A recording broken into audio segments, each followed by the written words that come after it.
तर मंडळी, आपण जो हा आपल्या बागेतील अननस काढला होता तो आपण आता कापून घेणार आहोत. आणि हा तुम्ही पाहू शकता, त्याचा वरचा जो भाग आहे, हा ह्याला परत देठ आपण लावायचं आहे काढलाय. आता. तर ह्याचा हा वरचा पार्ट तेवढा काढून आणि ते पानं काढून आपण तो पाण्यात भिजत ठेवणार आहोत की त्याला मुळं येतील, आणि मग परत आपण तो बागेत लावणार आहोत. तर आता हे प्रियांचे पप्पा जे आहेत ते आम्हाला अननस सोलून देणार आहेत, आणि मग प्रियांश आणि मी ते खाणार आहोत. तर हे आम्ही अशा प्रकारे अननस सोलतोय. प्रियांश, काय अननस खाणार? प्रियांश फार खुश आहे स्वतःनी लावलेल्या अननसाच्या देठाला. त्याने एवढं लहानाचं मोठं केलं, त्यानंतर त्याला तो अननस आलेला आहे आणि तो आज त्याच्या मेहनतीचं फळ खातोय, म्हणजे खाणार आहे कापल्यानंतर.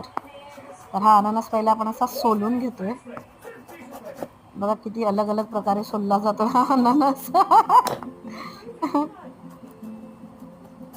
मास्टर आहे मास्टर. तर हा असा अननस सोलल्यानंतर जे ह्याचे डोळे असतात ना, ह्यांना खाज असते असं म्हटलं जातं, म्हणून हे असे पहिले आपण हे डोळे काढून घेणार आहोत ह्या अननसाचे.